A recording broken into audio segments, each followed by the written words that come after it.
Hi again everyone! So magluluto tayo ng tinola ulit kasi yung first version ng tinola ko ang daming nagre-reklamo. Bakit daw inuna ko tong manok? Bakit nga ba? Kasi gusto kong matanggal muna yung mga dugo, okay? Bago natin siya igigisa sa mga bawang sibuyas, luya.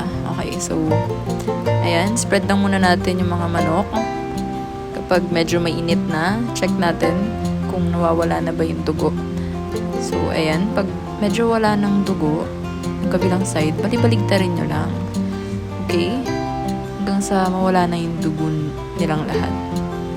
Okay, kapag wala na kayong napansin na dugo-dugo, pwede nyo nang itabi yan. Okay, yan. Kaya tabi nyo lang ng ganyan.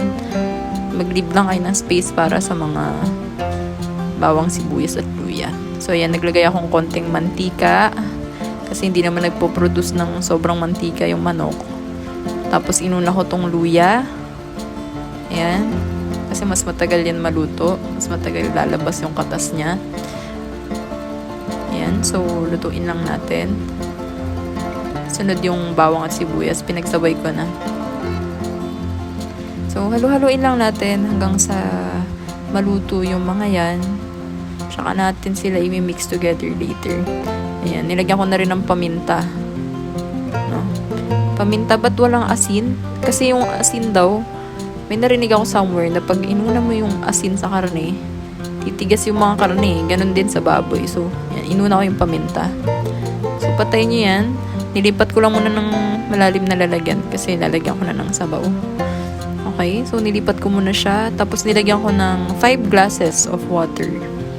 Konting patis since maglalagay ako ng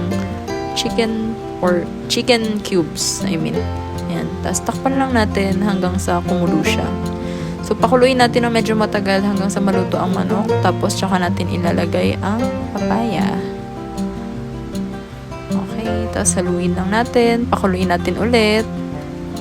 Ayan. Papakuluin natin siya hanggang sa maluto yung papaya.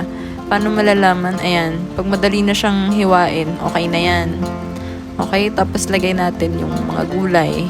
Dahon ng sili nilagay ko. Pero, pwede naman yung ibang gulay kahit malunggay.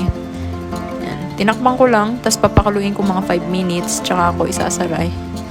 Ayun, yun lang po. Maraming salamat ulit. Bye!